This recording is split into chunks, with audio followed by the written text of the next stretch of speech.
Hi,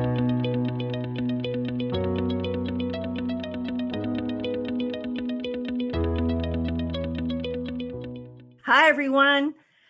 I truly hope this finds each of you so very well.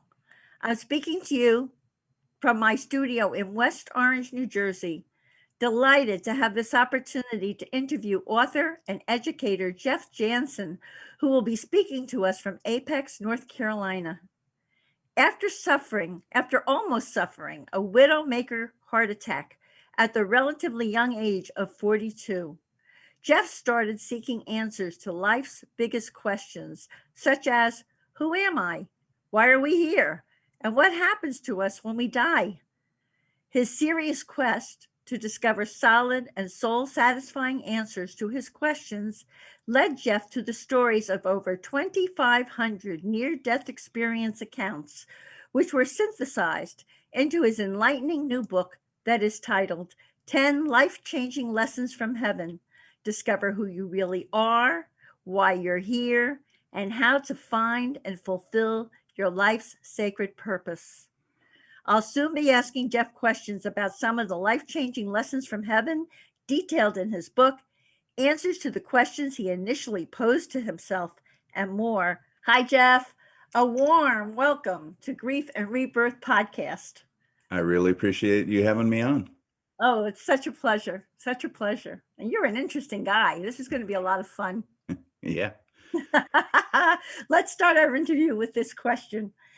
Please sum up your life in the sports world before your close brush with death. Tell us about your brush with death and share the 5 big questions within you that compelled you to research the stories of people who said they had died, visited heaven, and came back for a second chance at life after having a so-called near-death experience. Yeah, I'd be happy to. I mean, I've been fortunate. I spent 25 years in the sports world teaching people how to be better leaders and build championship cultures and working with lots of college and high school teams and had been really enjoying that. And then at the age of 42, I started to feel some stuff in my chest that I thought, oh, that's just heartburn. And probably over the course of maybe 2 weeks or so, I had 4 different bouts of this stuff. So I'm thinking, okay, well, I probably should get this checked out. And I went Either in. that or I maybe should go to McDonald's a fewer times or something. Yeah. I definitely had a lot of that growing up, but for sure, I started to feel this, and I thought, okay, I better go get this checked out. And it was actually a nurse practitioner, and she said, well, it's probably nothing, but why don't you just go and let's just on the precaution get a stress test. So I ended up getting a stress test about an hour later. Fortunately, is associated with a hospital, and I start running on this treadmill. And I'm feeling this crushing pain in my chest and pain radiating down my left arm. And they're like, Mr. Janssen, you've got to step off. And they gave me a nitroglycerin tablet, had me lie down, and I knew something was seriously wrong. And the doctor came in and basically said, okay, well, we're going to probably have to prep you for open heart surgery this afternoon, or if the blockage is in a good spot, maybe we can get some stents in. And I was just blown away and had, called my wife, and my kids were in school. So I'm like, take them out of school and let's go. And I ended up having basically checking out a catheterization and found out that I had a 99% blockage in my widowmaker artery. So Oh my gosh. Fortunately, they put 2 stents in. Didn't have to have the full open heart surgery, but that kind of heart-stopping news certainly gets you to start thinking very differently about life, and started asking me, I started asking, what would have happened to me if I would have died? And I had been raised Catholic. So of course you start thinking, okay, would I have gone to heaven? Would I have gone to hell? And, what would have happened to my family? And all these different questions start swirling around your brain that you had never even thought of before, really, at this level of in-depthness. So yeah, it really sent me on this kind of quest for what would have happened. And I started I had read Raymond Moody's book, Life After Life, and started looking more in depth into near-death experiences. And they really started answering a lot of these questions for me, because these people had, basically died. And they call them near-death experiences. The vast majority of them had died and then came back and just had, not only answers, but insights and lessons.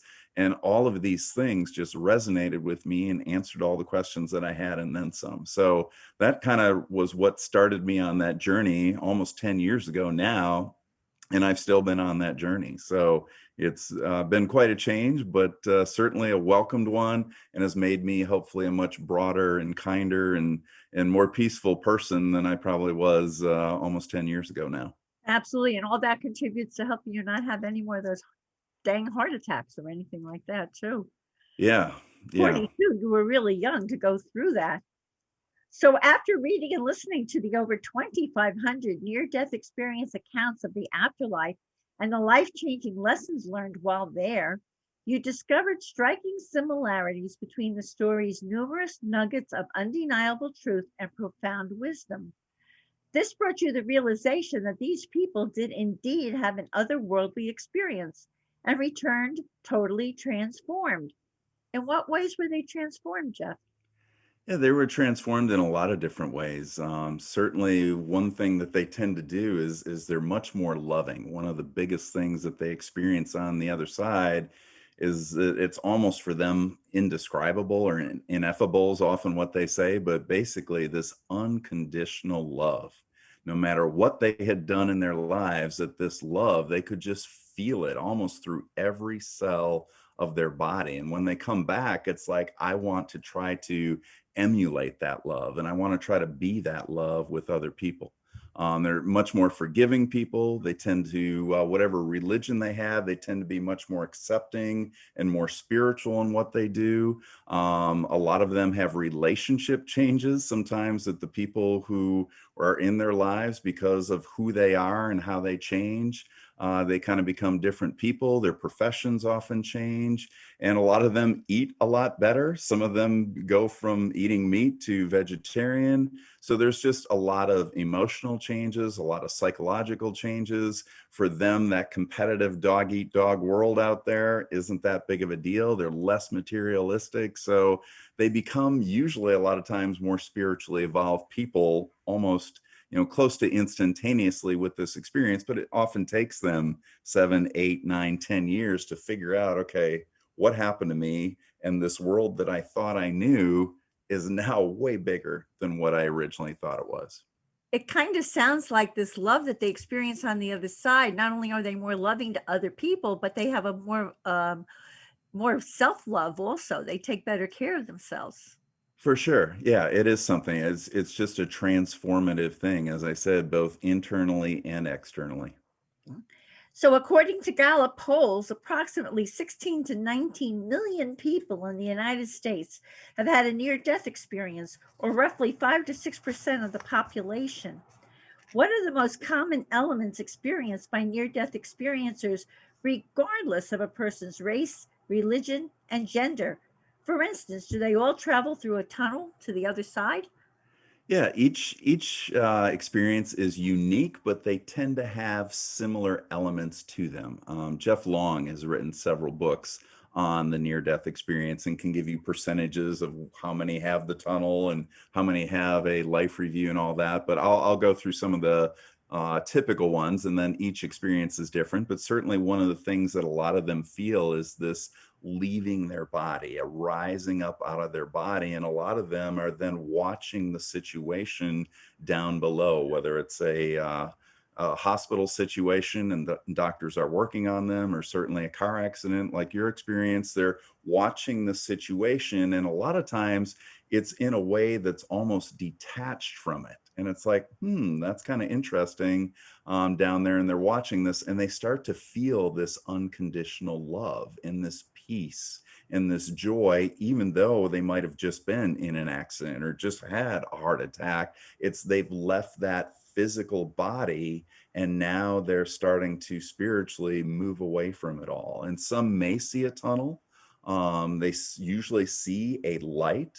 Some of them will see deceased relatives or spiritual figures. Some of them will have what's called a life review, where they end up seeing their life from birth until death. And not only do they see their life, they re-experience it.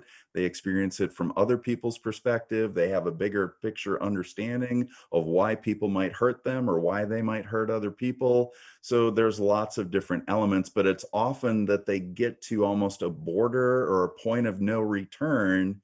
And then they're either given the choice, would you like to go back or would you like to go on? Or sometimes they're told, you still have a purpose to fulfill. We aren't ready for you yet. You need to go back. And most of them throw like toddler temper tantrums saying, I want to stay here. It's so nice. It's so beautiful. It's so loving. I don't want to go back, especially if they had an accident or something with Yeah, their they're body. going back to I a don't lot of want to go pain. back to that broken Yeah. body. And then, as I said, some of them choose to because they've got a relationship. I need to be there for somebody. Or the divine says, you got more to do before we're going to have you back here. But we'll have you back here at some point. You just got a little more work to do down there. Kind of takes away the fear of death for them also, I would imagine. They're It, no it longer definitely afraid to does. die. That's one of the biggest things that I've had in doing this discussion group and things with people is for a lot of them, they say, I feared death. I had a tremendous fear of death. And after hearing all these stories and these people saying that a lot of times rather stay there than come back, a lot of people understand, okay, this death thing that I feared for most of my life, wow, all these people are saying it's amazing there. Right. I can imagine for some of them who had a life review, they're like, I better revise the way I was living my life. I want the movie to be better the next time I get back there. And I'm one of those, Irene. I'm one of those people that as I looked at the first 42 years of my life, I don't think I was an evil person, but certainly I'm an impatient person. I'm somebody who's, a type A kind of person and all that. And, I've certainly not totally improved, but I hopefully now after 42 years, the last 9 years or so, the life review that I'm going to see is going to be better than hopefully it was the first 42 years. Good to have that in mind, though. It's a wonderful lesson to be mindful of that.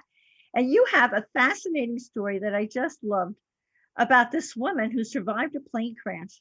And during her near death experience was shown her future son named Nathaniel, who she had 7 years later. Could you share that with us, Jeff? Yeah, I'd be happy to. It comes from Renelle Wallace, and she's got a great book called The Burning Within. And she and her husband were just in a small little plane, and the plane had mechanical issues and ended up crashing into the side of a mountain. And somehow, miraculously, both of them lived.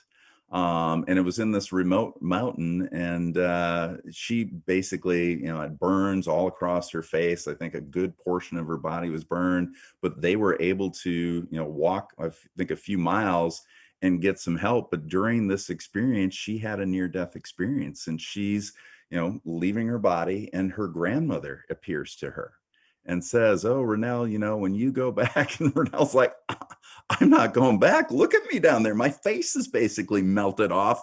I can't go back into that burned, charred out body." And all of a sudden, here comes a young boy walking, and he's kind of crying.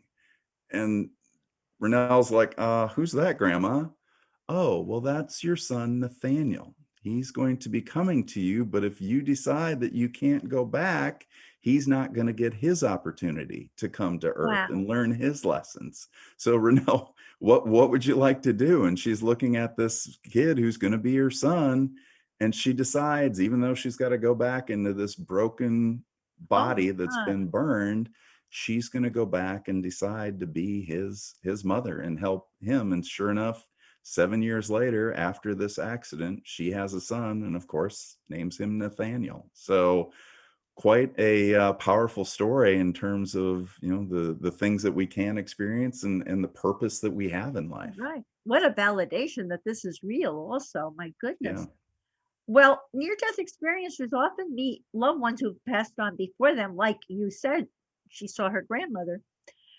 What do those who have already died wish for the rest of us who are still in our bodies? And in what way is Earth considered a kind of school for the education of our evolving souls, whose primary curriculum seems to revolve around love? It does, and that's what they want us to know, is that this is an opportunity to learn how to love ourselves, to learn how to better love other people, to learn how to better receive love. And They also talk about how important it is that, we live fearlessly, that there's lots of lessons that they want us to learn. And it seems like each of us comes here with one, two, three primary lessons that we're supposed to learn. But this is really an opportunity. It's a school for us to evolve and develop our souls so that we can be, as I said, more loving, or live more fearlessly, or be more compassionate, or more patient in my case, whatever it may be. So these are all things that they want us to learn, and they tell us that basically from their perspective, which a lot of people say the other side is a timeless kind of perspective. Well, it seems like we're waiting here forever to, Yes. be reunited with our loved ones. For them, it's like, okay, we're still with you, we still see what's going on, we're still a part of your life, and from our perspective, you're going to be here in like a blink of an eye. The blink. So they're excited to see us, but they know that we have a specific purpose down here, and they're here cheering us on, supporting us, guiding us, and hopefully helping us from the other side. So it's a kind of funny visual to think that we leave home, which is heaven. We come here to school with an assignment. We have homework to do. We do. It's like a boarding school, is what I tell people, a boarding school for our souls. Yeah, we got to leave here and we're going to have some fun stuff. We're going to have also some challenges, but we all get to go back and we'll all be back together again. Fascinating. So you were talking about one of the lessons is to live fearlessly.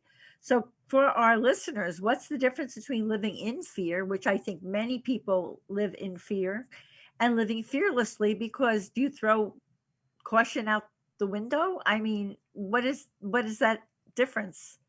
Yeah, it's a good question. I think, certainly there are physical fears that our body is designed with a fight or flight response. That if there is something, a hot stove or a cliff coming up or something like that, yeah, naturally we need to have that self-preservation and have that fear. But most of the fears that we have are ones that we concoct in our own minds. We're afraid of going after a career that we really want to have, that probably aligns with our life's purpose. We're afraid of asking a person out because we might be rejected by them. We're afraid of a myriad of things, and for so many of us, that fear holds us hostage for most of our lives, and we don't try things, and we don't break out of our shells, and we look back at our life and we're like, oh my goodness, I spent 40 years of my life afraid, and I found out at the end of life there was nothing to be afraid of, and I end up limiting myself. So one of the things that we talk a lot about, and NDErs talk a lot about, near death experiencers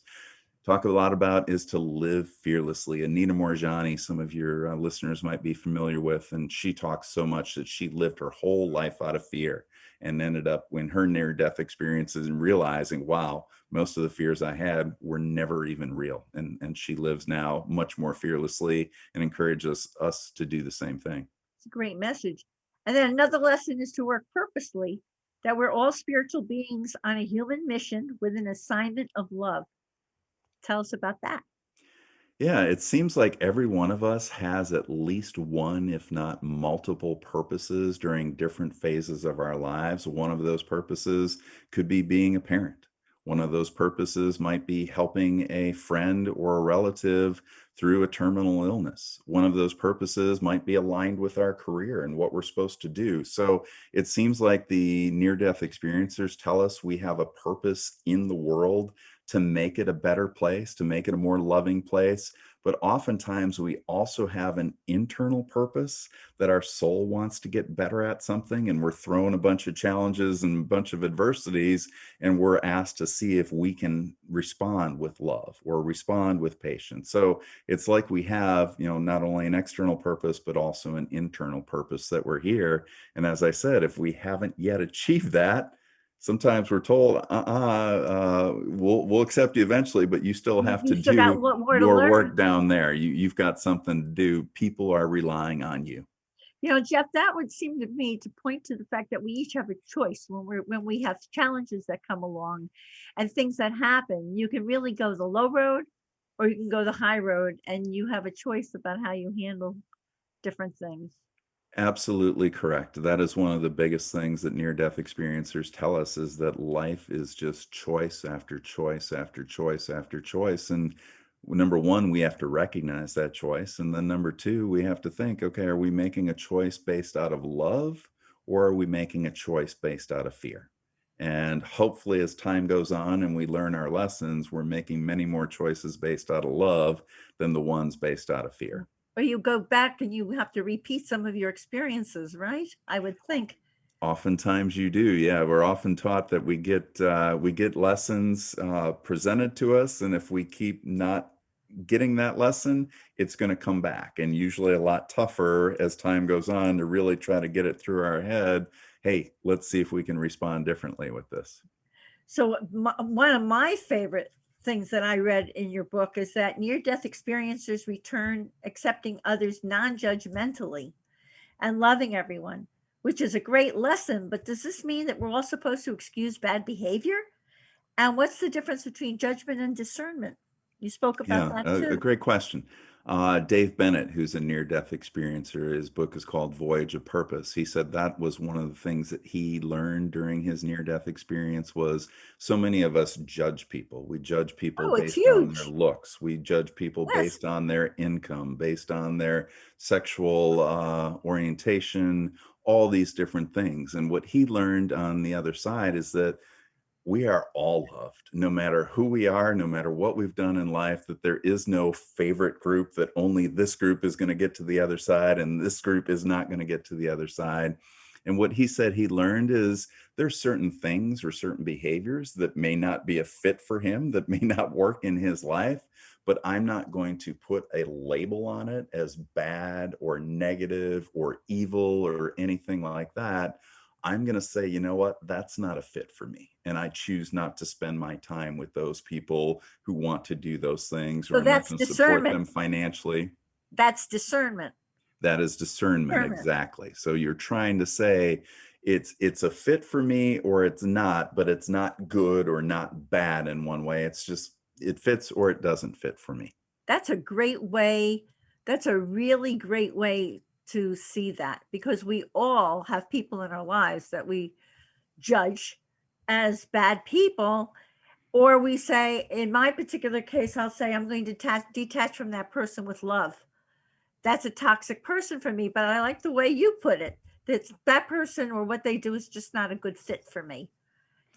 And it's hard to do, as you said, but that's what we're challenged or asked to do during our time here in school. It's like certain people you're going to hang out with after class, and other people you're not going to shun, but you're also not going to purposely put yourself in In their their little orbit. group.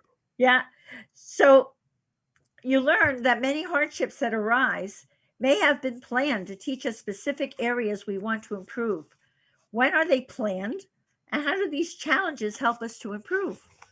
Yeah, and this is certainly a controversial kind of topic for some people sometimes that, you know, before we come here, there may be some talk of, okay, what if we're trying to work on a certain lesson, are we going to meet certain hardships in life that are going to force us to act with the patience that we're trying to work on or anything like that? So, you know, there are some people that may say, okay, in consultation with either the divine, or if you believe that we have guides or guardian angels that are coming and guiding us down here, that we may have certain challenges that we may be presented with. And there's one near-death experiencer who talks about life's hardships as spiritual muscle builders. It's almost like we go into the weight room, and when you're in there, you're taxing and you're going through this grueling workout, and it hurts physically, it hurts mentally. You don't know if you're going to get through that lift. And it's a lot of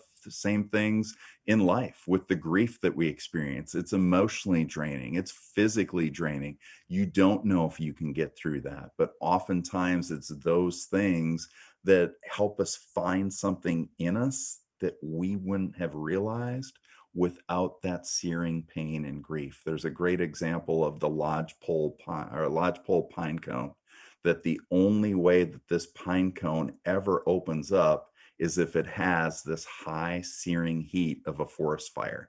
That's the only way it's ever going to open up and create new life. And sometimes, unfortunately, it's the same thing for us. Sometimes we have to face the searing heat of tragedy in life, that's the only way that we crack open to become a different person out of all of this. And yeah, it absolutely hurts and sucks and is Yes, horrible as you're yes, going through it. yes. But a lot of the moms that I've worked with say, you know what? In the end, I have become, with the help of my child or with the help of my loved one, a much better and totally different person that I never would have been had that not had happened. That's so true. In fact, in a way, you could say that happened to you and it happened to me also, because we both had searing experiences. It So did. we've lived that, It right? did, and as you know, and we all know, it hurts, and you're Ah, wondering, "Why does this have terrible. to be?" But sooner or later, we do see amazing growth in ourselves, and hopefully then it's a lesson that we can help others grow, just as you're doing with this podcast. Yeah, we pass it forward. This is also fascinating to me. Near-death experiencers tell us, according to you, that we will reap the rewards of being a forgiving person in heaven. What does it mean to be the more spiritually evolved person and forgive?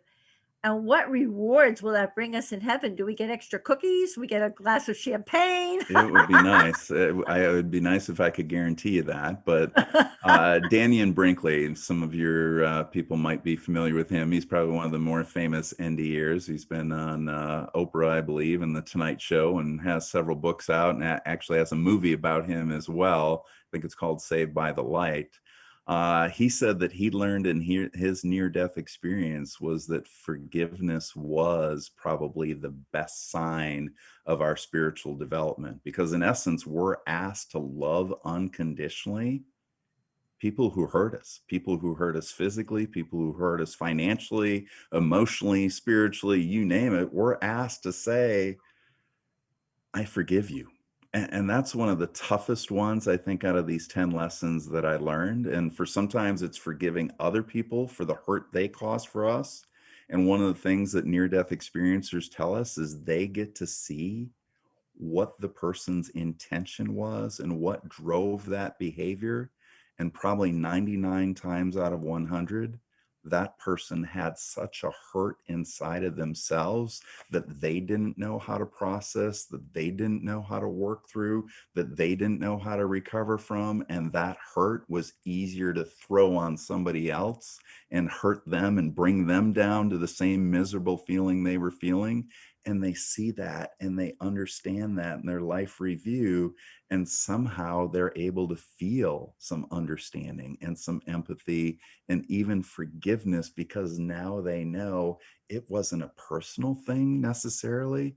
It was they were so hurt themselves that the only way they could process that was throw that on me. And for a lot of people, especially those who are grieving, forgiving yourself. I've heard so many moms a lot of times and dads who blame themselves when they have a child pass away, even if they had absolutely nothing to do with it whatsoever. That parental instinct kicks in and says, I should have stopped them from getting in the car, or I should have had a conversation with them, or I should have whatever. And so many of them carry around this guilt, and they can't forgive themselves because that haunts them for a long time. So a lot of times we talk about the ability not just to forgive others, but forgive yourself. And what a lot of forgiveness is releasing the situation, not letting it haunt you. Not forgiving is like carrying a backpack of bricks around the rest of your life. And sometimes I'll even have people put in a bunch of bricks in a backpack and carry it around for 24 or 48 hours and say, it's like that you're carrying that situation with you. Can we release it? It doesn't mean that what that person did was right or wrong, but you need to forgive so that you can release it and not stay tied to that other person or that situation. Right. So you could kind of detach and not be involved with that person, whatever. You can deal with it as best you can, but not to let it consume you. To forgive is to set a prisoner free, and oftentimes that prisoner is yourself, which is what Lewis Smedes once said. Wow. Now you've shared the 10 life-changing lessons with numerous groups. including parents who have had children pass away as part of helping parents heal, formerly incarcerated women as part of a new way of life, members of the International Association of Near Death Studies, and people from all religious backgrounds and faiths through your Soul Peeps support groups. I think a lot of people in our audience might want to join your Soul Peeps support groups. Could you tell us about that? Yeah, I would love to. I mean, I learned so much, and it's really gratifying for me, as you said, for people who go through this. A lot of times, as you said, if they had a fear of death or if they had certain things that might have been haunting them, the opportunity to go through this in a systematic way, they're usually 10 weeks or so. And what we do is we take a chapter in each of in the book that's there. So we have the 10 life-changing lessons. I will have a near-death experiencer usually join us. Jeff Olson has been a great one, and he'll join us and share his story as well. And what we do is we get a chance to read through the book, but then we discuss it and we talk about how does this impact you and what stuff does fits with maybe your religious upbringing or your spiritual path or whatever it may be, and the support that's there and the honesty that's there and the authenticity that's there. What's always so neat for me is, most of the time when we start with these groups are anywhere from 10 to 15 people, and almost everybody's a complete stranger, not really sure, what should I say? Should I be open? And by the end, I've actually created another program called Living the 10 Lessons, because the people are like, we don't want this to stop. We've developed such a good bond with each other. These are things that we can't talk about with our other friends or our relatives, but we can talk about these with each other. So we then have this, not only our Soul Peeps groups, but then we have a Living the 10 Lessons kind of one as well. So we learn a ton, about so many different things and about each other. And it's just a great bond. One of our groups actually ended up walking in Spain, the Camino de Oh, Santiago how as well. cool So is that? yeah, Wow. we've really bonded in some ways that went Oh, way beyond just our little 10 weeks together. amazing. Now, do you also do it online? Is it possible or it's in person? Yeah, and no, it's We're like all for of them are people who, online. So we've got people from all over the place, Canada and all across the coast. We've had some different people interested from other countries. So yeah, it's all oh, online, especially with that's all the fabulous. COVID stuff that's been going on. So I've met a lot of people all across the country over Zoom through our Soul Peeps groups. That's so cool. And you've also talked about the dozens of beautiful and strong souls who have had children pass away, that they taught you three significant lessons. Would you like to share those three lessons with us? Yeah, I mean, the first one comes from one of our Soul Peeps named Iris, and she basically said, "You know what? If your child went missing, wouldn't you go look for him or her?" And that's in essence what happens, obviously, when someone passes away is they go missing. You're not sure for most people where they went or what's happened to them or are they okay? Are they safe?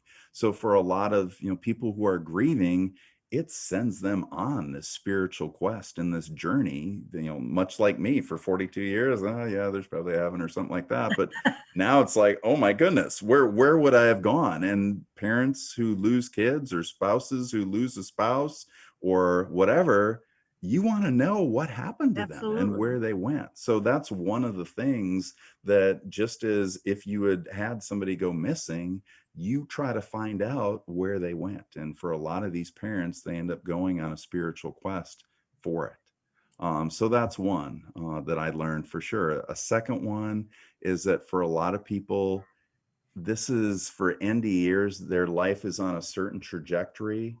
And then this ND hits, and it's basically a reset button for them. And for a lot of them, what I found is that maybe they were on a trajectory that wasn't leading toward their soul's purpose, that wasn't leading toward their purpose that they were supposed to share with the world. And this NDE often serves as almost a reset button for them that changes their trajectory in life. And what I found in talking with lots of grieving parents is the grief is often a reset button for people. And they now have become different people. They have become more spiritually deep people. They have become people who all that trivial, superficial, materialistic stuff that maybe they were involved in before that, they know that that's not really what it's all about. So those are things that really end up having, or end up, people end up changing in who they are. And one of the third thing is, when people experience grief, as you know, Irene, it shatters you. It shatters you Absolutely. as a person. It shatters your view of the world. And one of the best things, and I have this in the book, is the Japanese art of kintsugi. That when a ceramic breaks, most people are thinking, oh no, it's destroyed. What's going to happen? But there's an art called kintsugi in Japan where they take all these shards, and kintsugi means to join with gold.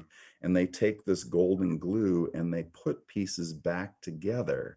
And one of the analogies of that is, when you're shattered and your life is shattered, you get to decide which pieces of your life are important ones that you're going to piece back together again. And you're going to try to make that whole back together again. And you're going to look at some other pieces that you're like, you know what? I don't know if that's going to fit for me moving forward with this. So that piece is not going to go. And they end up creating this beautiful, even though it's broken, but now pieced back together, this beautiful piece of art that oftentimes is stronger, more beautiful, more valuable than it was when it was all whole in the first place. So that's one thing that a lot of grieving people have taught me, is that when they have that grief, they get to decide which shards to piece back together as they move forward with their life. I can totally relate to that because that happened to me too. Jeff, you of all people, what is your message about the importance of healing that you'd like to share with our audience? Yeah, my message of healing actually comes from a Dr. Seuss quote. He once said that when you have grief or tragedy or adversity in your life, you have three ways that you can choose to handle it. One is have it destroy you. And I've talked with lots of parents and moms who just feel that destroyed inside, that shattered that we were just talking about. And that phase can certainly last either from months to years to maybe the rest of their lives. That's a choice. What's a It's a choice? hard one not to make it first. You are going to have just those days where, if you get out of bed, that is somehow a success that day. So one way is, when adversity strikes, that you can be destroyed. I think a second way that Dr. Seuss talks about is it can define you. And a lot of people, oh, well, that's the widow, that's the widower, that's the bereaved mom. You end up that in your social circles and everybody else, and they're not really sure how to talk to you or how to deal with you. And some of them just totally ignore you and drop out of your life because they're so uncomfortable with it. But it ends up defining you for a long time. And you kind of see yourself as that person who had that adversity, or who is that grieving person. But the third way, and that's what I hope that I've seen so many beautiful moms and dads get to this level, is where it develops you. It ends up, as I said, creating something more beautiful and stronger and more compassionate than before. And you end up being a much deeper person, a much kinder person, a much more empathic person, an empathetic person, and all these things. So that's, I think, the message with healing is, you're probably going to go through all three of those stages, but you may not ever get to that developed one. And I think your message, Irene, and my message is, get to that developed Do your one work. when it's right for you. Right. You're going to go through the destroyed stage. You're Right. going to be in that defined stage, but hopefully at some point you can also get to that developed stage. And I always say to people that one of the reasons that it's so worth healing is for all the people in your life to pass it forward. And what so many people say is, their loved one on the other side wants us to That's live our so good. life, wants us to live fearlessly, wants us to live in their honor, wants us to go for the goals that we have in life. They don't always want us to, to just spend our entire day crying in bed and mourning them, or sitting at the gravesite or anything like that. They want us to go on and live when it's right for us to do Yeah. that. But We they're want there us to be cheering us happy. on. You got a Yeah. purpose, mom. You got a purpose, dad. You got a purpose, brother, whatever it is. Go do that. I'm right here. I'm cheering you on. I'll see you eventually, but go do what you need to Right. do in your life. Don't get stuck with that destroyed stage that I talked about. Yeah, you're right. Jeff, tell everyone the best ways to connect with you. They want to join your Soul Peeps. They want to buy your book. They want to get on your site. Let it rip. Tell Yeah, us all well, I about Jeff. mean, certainly they can go to lifelessonsfromheaven.com. We've got some various resources there that people can get. I'm at Jeff at lifelessonsfromheaven.com as well. We also have a Facebook group, which is Life Lessons from Heaven. So we put a bunch of different resources there on near-death experiences and different videos and various quotes and things there. So those are all ways that people can learn more and see if it's a fit for where they are in their spiritual journey or grieving process as well. Okay. And your tip for finding joy in life? Yeah, I think the tip is basically finding what your gifts are, finding what your purpose is in life, and then living fearlessly and sharing it with the world to make the world a better place. I think you and I would both agree that it seems to have worked for us. It hopefully is, and yeah, you get a sense of joy and you It create a does. ripple effect of hopefully having other people do that same thing with their Mm, gifts. I really wish that for everyone. Jeff, thank you so much from my heart, truly, for this tremendously enlightening interview. Near death experiencers remind us that we are magnificent spiritual beings having a human experience, not the other way around. Your profoundly wise book will surely help many to transform their lives as they incorporate the 10 life changing lessons from heaven into their minds, hearts, and souls. And here's a loving reminder, everyone, that you can see the show notes and all Grief and Rebirth podcast episodes on ireneweinberg.com. And make sure to follow us and like us on social at Irene S. Weinberg on Instagram, Facebook, Twitter, and YouTube. As I like to say, to be continued, many blessings. And bye for now.